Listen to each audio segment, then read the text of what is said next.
we are going to be swapping the Typhon front shock tower for the Outcast tower. Now you probably see it's all silver. It's because I took some Easy Off oven cleaner and sprayed it on there. And if you go back to my videos, I actually have one that shows how to do all of that.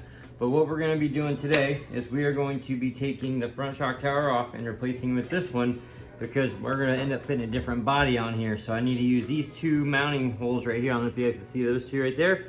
I need to use those so that way I can put the body, these things, or the body post on. Jesus. All right, so it'll be a little bit bigger, no big deal, but it'll have to be a little bit better for the front shock, so that way it has a little bit more vertical travel instead of horizontal travel. So let me grab a couple tools.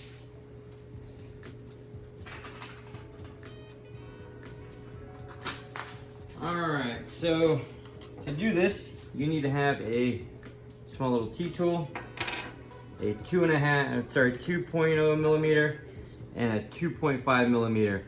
Now, I will say, I will link these in the description for you guys too.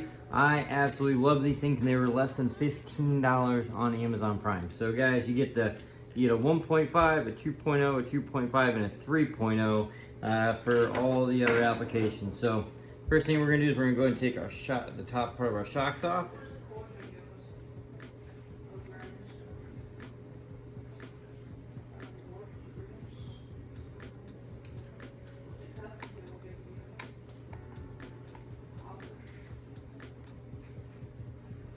All right, so now I left my car stand out in the car, believe it or not. So what I like to do is I like to use tires. That's what I used before I got the stand. Thank you to Richard Fields Jr. for the donation on that one. I truly appreciate you, brother. All right, so now that we did that, now when we pop these off, it's not gonna be that big of a deal, right? So I'm gonna try to keep these on because of the shock cap bushings, which you can see here. These are from M2C. Man, I have not had one of these break yet. So, and I don't know if you guys watched the other videos, but I did launch them pretty darn good and yet to have any issues. So I'm gonna actually take these off. Put those aside. All right, so now all we really need to do is take off 1, 2, 3, 4, and then we'll remove the shock standoffs as well. So I am going to time lapse this part for you, so that way you don't have to sit here and watch me hand uncrank and crank each one of these. So give me 1 second, guys, and I'll be right back.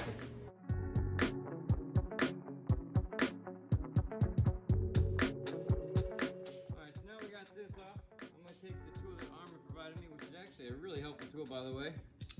And we're just going to take this off now. If you guys want to know, this is an 8mm end. So for those that just want to use like a deep well socket, take these off. So be it.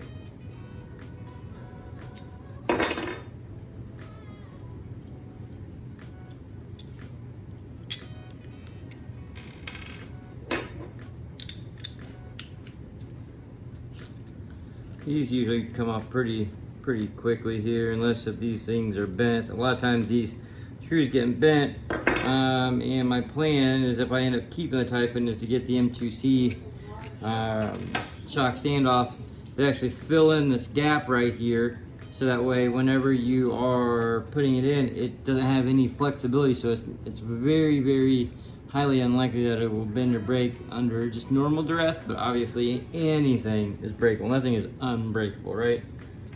So, all right, so now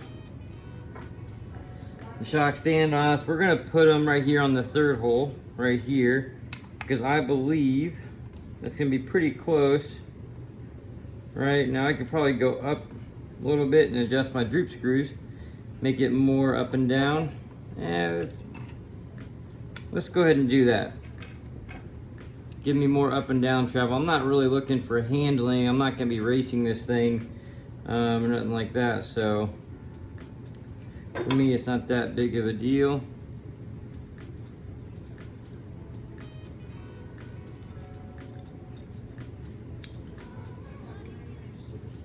Nice and tight.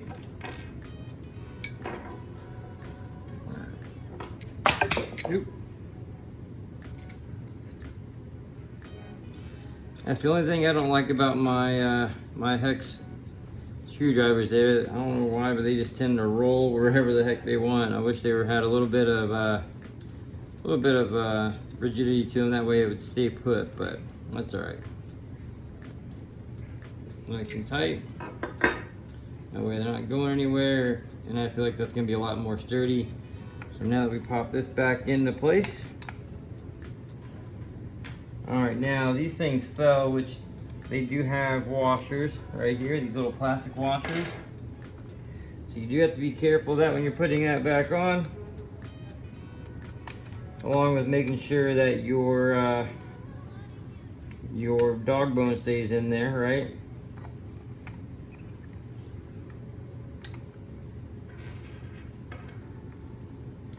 Now that we're bushing there.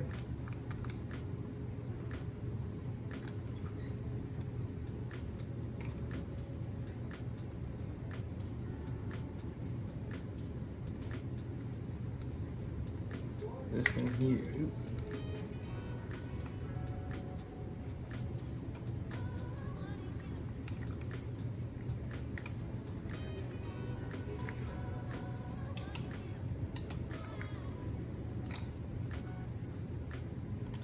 Oops. Oh, that was the one I needed. Alright, so let's go ahead and punch this one in, and that will make everything else a lot easier.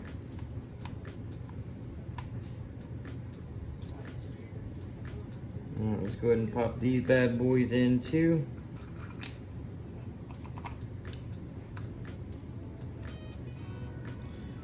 Wait, I should have probably put these in first, but that's okay.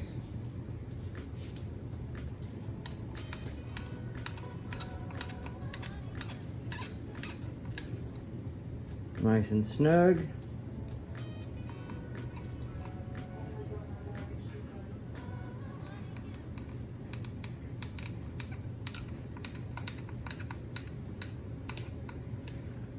There we go.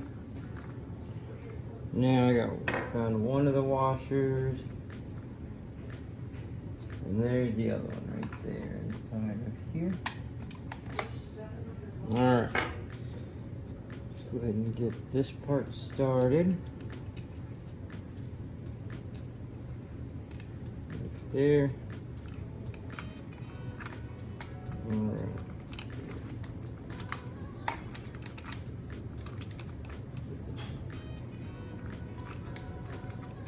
Dog bone in. There we go. Alright, now that it's started, we should be good there.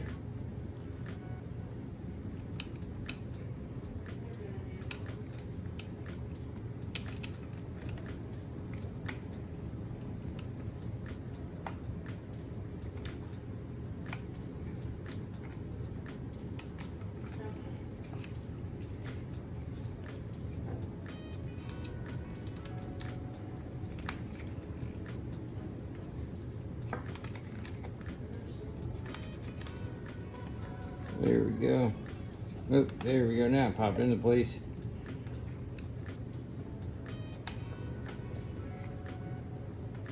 Alright, so now that's all in there. I'm actually waiting for my new servo. My servo came out, or went out yesterday, so now I'm waiting for that. Now, as you can see, now our droop screws are off, right? So let's go ahead and get our droop set while we got it here. And for those who don't know, you want your shock to be right there in the middle. So that way there's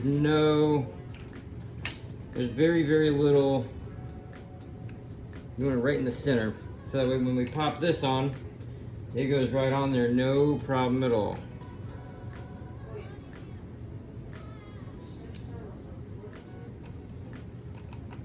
Boom, you see how that just slid on there, no problem. That's exactly how you want it. That way you will break a lot less shock rod ends and bend a lot less shock rods as well.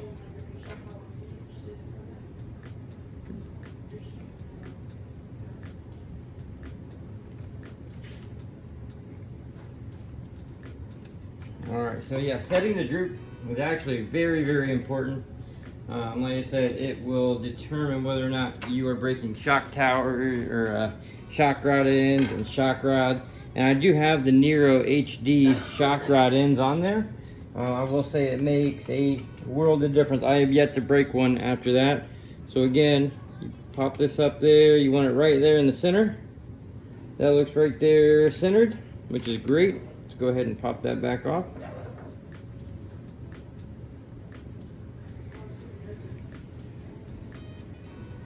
Pop this back on. Boom. No big deal at all. And we can go ahead and put this back on. Make sure you tighten these down as much as you are able to. Boom. And that's it, guys. Now you can see we have a little bit more travel here on the shocks because they're more up and down and less wide. It definitely makes a big difference for how much travel we have and ground clearance. So again, guys, if you have any questions, feel free to leave a comment down below. Make sure to hit that subscribe button, hit the like, and leave a small little comment just saying at least you stopped by. It definitely helps the channel way more than what you'd ever think. And until next time, guys, take care.